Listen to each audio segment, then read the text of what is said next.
마태복음서 8장 18절에서 22절 말씀을 제가 읽겠습니다.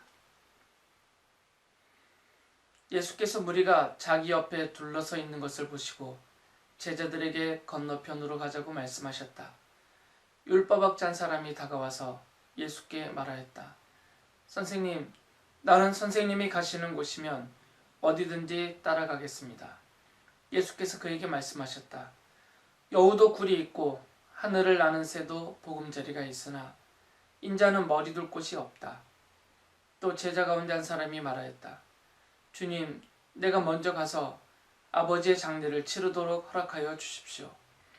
예수께서 그에게 말씀하셨다. 너는 나를 따라오너라.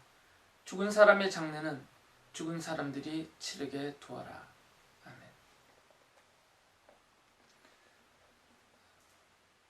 우리가 누군가를 스승으로 모시고 따를 때 그 따르는 이유는 그 스승으로부터 배우고 또 얻을 것이 있기 때문입니다. 스승의 가르침을 받아서 자신의 실력을 키우고 또 그것을 발휘해서 무엇인가를 성취하려는 그런 목적을 가지고 스승을 따르게 됩니다. 예수께서는 직접 찾으시고 부르신 제자들이 있습니다. 이 12사도 외에도 또 예수님 곁에는 많은 제자들이 있었죠. 이들 외에도 예수를 스승으로 모시려고 따르려는 그런 사람들이 꽤 많이 있었습니다.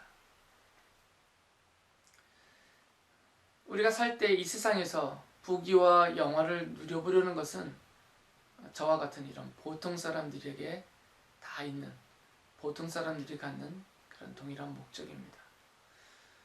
누구를 따르려고 또 무엇을 배우면, 누구를 따르고 무엇을 배우면 이것을 성취할 수 있을까 이렇게 고려를 하게 되죠. 내가 누구를 나의 스승으로 모시면, 또 내가 누구를 따라가면 그를 통해서 또한 그의 가르침을 받아서 이런 부귀와 영화를 이 땅에서 쌓고 누릴 수 있을까, 이런 생각들을 많이 하면서 신중하게 스승을 선택을 한다라는 말씀입니다. 예수께서는 하늘나라의 복음을 전파하시면서 그리스도로서 많은 능력을 드러내셨습니다. 그래서 예수께서 그리스도라고 믿거나 아니면 그의 능력에 놀라서 여러 사람들이 예수를 따르겠다고 나섰습니다. 그들 중에는 진실하게 예수님을 그리스도로 믿고 따르는 사람도 있었겠지만, 그러나 그들 중에는 이 예수를 따르면 부귀영화를 누릴 수 있겠구나 하는 생각을 가진 사람들도 분명히 있었을 것입니다. 예수께서는 그들에게 자신을 따르는 제자의 삶이 어떤 것인지를 말씀하셨습니다. 그들의 기대와는 많이 다르죠. 마태복음서의 8장 20절에서 이렇게 말씀하셨어요. 여우도 굴이 있고 하늘을 나는 새도 보금자리가 있으나 인자는 머리 둘 곳이 없다. 이 예수를 따르면 부귀영화를 누리게 될 것이다 라고 기대를 하고 따랐던 사람들이 분명히 있었을 것인데, 그러나 그들이 그러한 기대를 갖고 예수님을 따른다면 이 세상에서는 결코 예수를 따르는 제자가 되지 못할 것이다 라는 말씀이에요. 물론 성경은 하나님의 백성들이 모두 다 가난하고 세상의 부귀영화를 버리거나 누리지 못할 것이라고 말하지는 않습니다. 예를 들면 대표적인 인물이기도 하죠. 하나님께서 솔로몬에게 그가 구한 지혜뿐만 아니라 최고의 부귀와 영화를 주셨습니다. 열왕기상 3장 13절에서 하나님께서 솔로몬에게 이렇게 말씀하셨죠. 나는 또한 내가 달라고 하지 아니한 부귀와 영화도 모두 너에게 주겠다. 내 일생 동안 왕 가운데서 너와 견줄 만한 사람이 없을 것이다.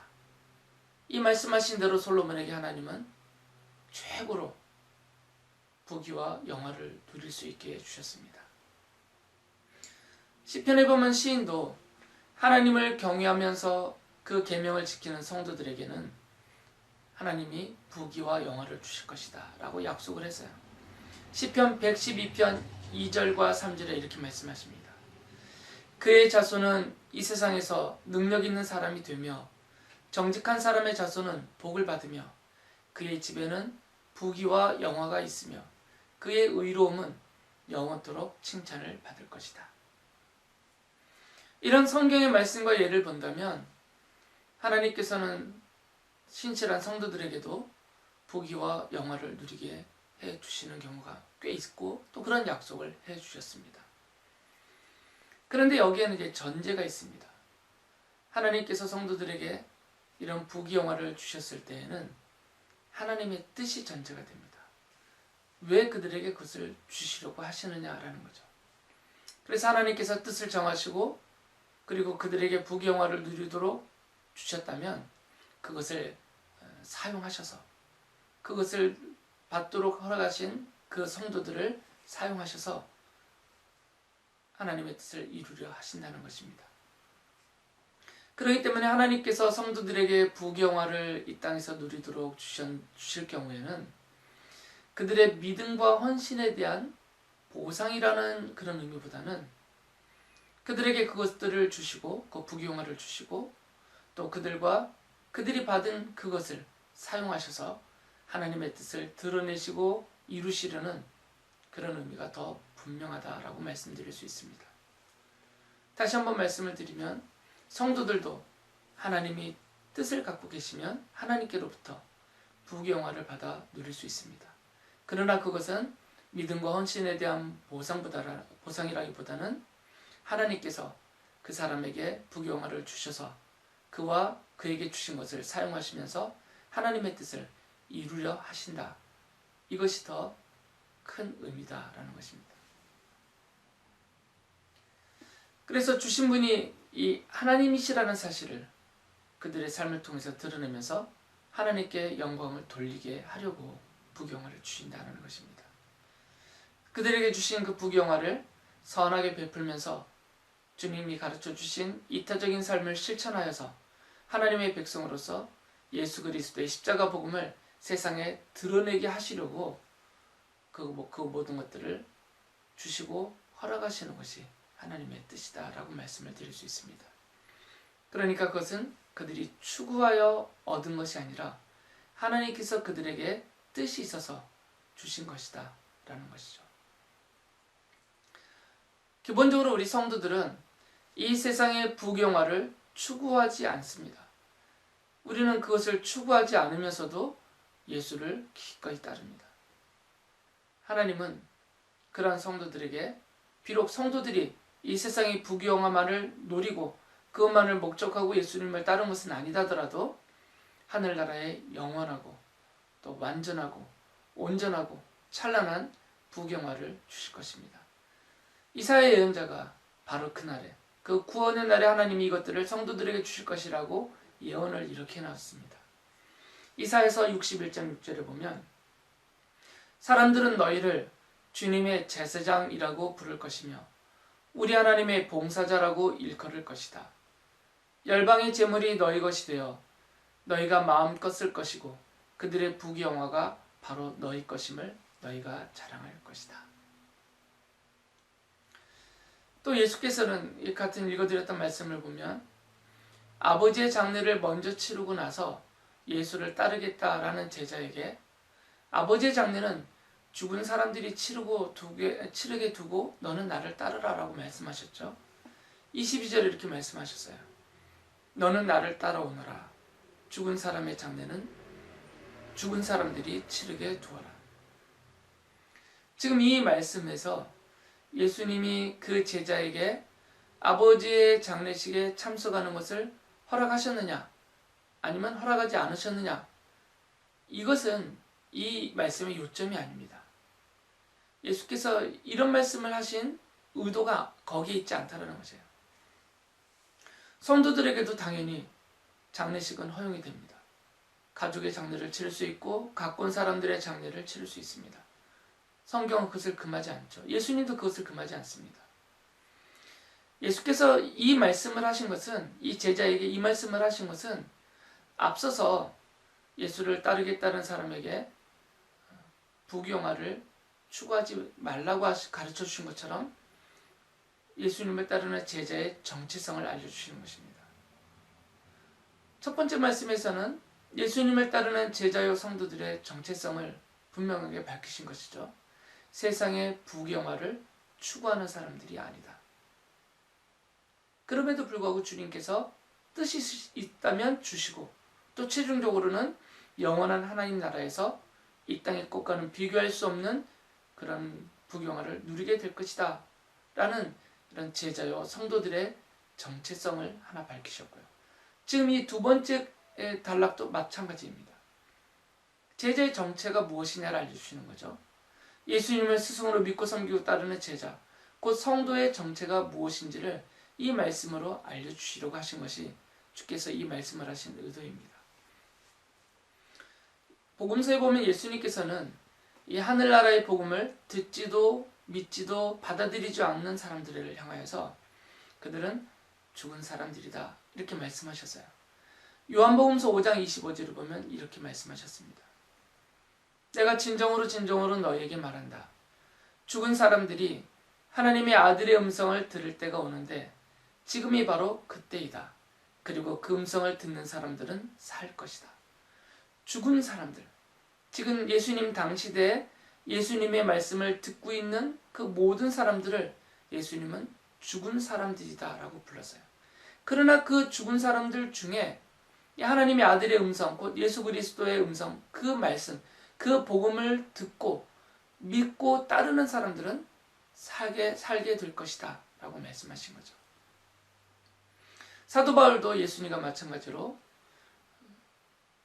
그 복음을 받아들이지 않는 사람들을 죽은 사람들이라고 불렀는데 성도들도 전에는 그들과 같은 죄로 죽었던 사람들이다 라고 이렇게 말씀하셨어요. 에베소서 1장 1절입니다. 여러분도 전에는 허물과 죄로 죽었던 사람들입니다. 예수님을 믿지 않고 이 십자가의 복음을 배척하고 있는 이 세상 사람들은 육체적으로는 살아있는 것 같지만 영적으로는 이미 죽은 사람들입니다. 비유를 든다면 마치 그 멋진 화병에 꽂힌 아주 예쁘고 화려한 장미꽃과 같다라고 할 수가 있습니다. 이 화병에 꽂힌 장미꽃은 살아있는 듯하나 죽은 것입니다. 일정 기간 여전히 그 향을 낼 수도 있고 예쁜 그 꽃의 예쁜 모습을 사람들 앞에 드러내 보일 수도 있지만 그 기간은 정해져 있죠. 아무리 물을 많이 주고 아무리 관리를 잘해준다고 해도 일정 시간이 지나면 잎도 마르고 꽃도 시들어서 떨어지고 줄기까지도 말라서 완전히 그 꽃 안에 생명이라고는 하나도 남지 않게 될 때가 옵니다. 그래서 살아있는 듯하나 이미 죽은 것이다 라고 말할 수 있죠. 이 화병에 꽂힌 장미꽃과 같이 이 생명의 복음을 받아들이지 않은 하나님이 주시는 영원한 생명을 소유하지 못한 이 세상 사람들은 사는 모습은 화병에 꽂힌 장미꽃처럼 화려할 수도 있고 또 아주 그 멋짐을 뽐낼 수도 있고 자기가 마치 무엇인가가 됐냐 그렇게 착각하며 살 수도 있겠지만 그러나 그 안에 이 생명력이 이미 끝나버렸기 때문에 일정 기간 이 땅에서 삶이 끝나면 영원한 죽음인 지옥 사망에 떨어지게 될 것입니다. 그래서 예수님도 사도 바울도 성경도 이들을 가리키면서 죽은 자들이다, 죽은 사람들이다 이렇게 불렀던 것입니다. 바울 사도가 로마서 6장 13절에 보면 이렇게 말씀을 또 하셨어요. 그러므로 여러분은 여러분의 지체를 죄에 내맡겨서 불의의 연장이 되게 하지 마십시오. 오히려 여러분은 죽은 사람들 가운데서 살아난 사람답게 여러분을 하나님께 바치고 여러분의 지체를 의의 연장으로 하나님께 바치십시오. 지금 성도들을 죽은 사람들 가운데서 살아난 사람이다 라고 부르고 있어요. 우리 모두는 그래서 죽은 자들, 죽은 사람들 가운데서 살아난 산 사람인 거죠. 예수님께서는 성도들을 죄와 죽음에서 살려내어 주셨습니다. 그 십자가 보혈로 그 십자가에서 베푸신 대속의 은총으로 모든 죄를 용서하여 주셨고 또 죄의 형벌인 죽음에서 벗어나게 해주셨습니다. 비록 육체적으로는 우리 성도들 또한 죽게 되겠지만 영적으로는 지금도 살아있고 죽는 순간에도 살아있고 죽음 이후에도 영원히 살아서 영원한 생명을 누리게 될 것입니다. 성도들은 바로 산 사람들입니다. 이어서 나오는 말씀들을 보면 예수께서 가다라라는 사람들의 지역에 가셨습니다. 거기에 가셨을 때 귀신 들린 사람 둘이 무덤 사이에서 나오다가 예수와 마주쳤습니다. 그 귀신들은 예수를 하나님의 아들이라고 부르면서 자신들을 쫓아내시려면 그 곁에 있었던, 근처에 있었던 돼지들 속으로 들여보내달라고 간청을 하였습니다.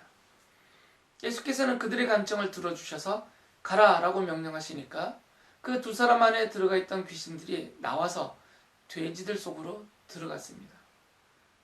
귀신들이 돼지들 속으로 들어가니까 그 모든 돼지떼가 바다 쪽으로 비탈을 내리달아서 물속에 빠져서 모두 다 죽어버렸습니다. 이 사실을 보고 들은 가다라 사람들은 예수께서 자기네 지역을 떠나시기를 간청했습니다. 이 땅에서 떠나달라는 거죠. 반응이 놀랍죠. 이런 놀라운 기적을 베푸셨다면, 그리고 이미 예수님의 소문을 들었다면, 이분이 어떤 분이신지라는 소문을 들었다면 오히려 환영을 하고 잘 오셨습니다. 우리 마을에서도 복음을 전해주시고 귀신을 쫓아내주시고 또 병든 사람들을 고쳐주십시오. 이렇게 환대하면서 모셔드렸어야 되는데 오히려 이 사람들은 예수님 제발 우리 마을을 떠나주세요 라고 간청을 했다는 거죠. 이 사람들은 예수를 영접한 제자들과 성도들과는 전혀 다른 모습을 보였습니다. 예수님을 자신의 구주로 영접한 사람들은 죄를 용서받고 구원을 받고 하나님의 백성이 되었습니다. 하지만 이 가다라 사람들은 예수 그리스도를 영접하지 않았습니다. 오히려 더 많은 재산 손실을 염려하면서 예수를 배척했던 것이죠. 그 몰살당한 돼지떼들을 보니까 이 예수가 우리 마을에 들어오면 또 다른 이런 재산적인 손실이 크게 일어날 것이다 라는 염려를 했던 거죠. 그래서 이 사람들은 예수님을 배척했습니다. 그런 면에서 본다면 이들은 죽은 사람들이었고 세상의 부귀영화를 추구했던 그런 사람들이다 라고 볼 수가 있습니다. 그러니까 이 가다라 사람들의 이런 반응, 여기서 예수께서 하신 이런 일들은 앞서서 제가 말씀드린 예수님의 제자, 곧 성도들은 어떤 사람들인가, 이것에 대한 예화로, 그 예시로 들으면서 설명해 주셨다라고 이해할 수가 있는 것이죠. 성도는 이 세상의 부귀영화를 추구하는 사람들이 아닙니다. 본질적으로 그렇습니다. 성도는 예수 그리스도를 믿음으로 영접하여서 죄와 죽음에서 살아난 사람들입니다. 그렇기 때문에 이 가다라 사람들과는 전혀 본질적으로 다른 사람들인 것이죠. 이 8장에 안에 또 하나 사건이 있었는데 예수님께서 제자들과 배를 타고 가실 때 큰 풍랑이 일어났습니다. 그래서 배가 물결에 막 뒤덮일 위험에 빠지게 됐죠. 배가 침몰할 위험에 빠진 것입니다. 그때 예수께서는 주무시고 계셨는데 제자들은 무서워하면서 살려달라고 말하면서 예수를 깨웠습니다.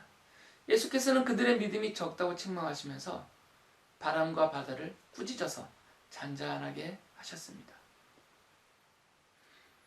왜 이 말씀이 이 단락 안에 들어가 있냐면 바로 제자들이, 우리 성도들이 스승으로 모시고 또 구주로 믿고 따르는 그분이 이런 분이시다라는 것을 다시 한번 강조하신 것입니다. 예수 그리스도는 바람과 바다까지도 복종하는 창조주이십니다. 그리고 구원자이시며 만물의 통치자이시며 생명의 주인이십니다. 우리의 구주이시며 스승이신 예수 그리스도는 하나님의 권능으로 따르는 성도들을 가르치시며 인도하십니다. 이 세상에 부귀영화를 추구하지 않더라도 우리에게 필요한 것을 다 하시기 때문에 하나님의 권능으로 그 필요를 채워주십니다.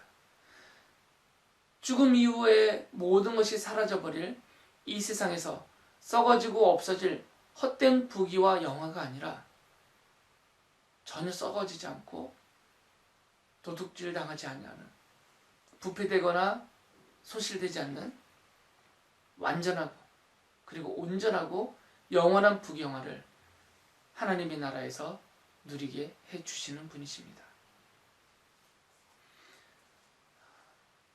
이 땅에 사는 동안에 우리 주께서 만약에 뜻을 정하셨다면 저와 여러분들에게도 부귀와 영화를 누릴 수 있게 해주십니다. 그러나 그것은 반드시 주님께서 그것을 주셔서, 그리고 그것을 받은 그들을 사용하셔서 하나님의 뜻을 이루려 하심에 있습니다.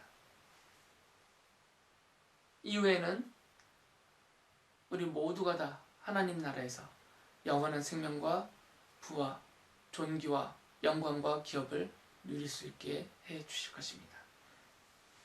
그렇기 때문에 우리 모두는, 성도 여러분들은 죽음에서 살아난 산 사람으로서 세상에 썩어질 부귀영화를 추구하지 말고 오직 예수 그리스도만을 믿음으로 섬기면서 하나님의 나라와 하나님의 의를 먼저 추구하는 참된 제자의 삶을, 참된 성도의 삶을 힘써야 될 것입니다. 바다와 바람까지도 꾸짖어 잠잠케 하시는 창조자 하나님의 권능으로 우리 주께서 우리를 붙드시고 오늘도 내일도 그리고 영원토록 우리를 보호하시며 지키시며 인도해 주실 것입니다.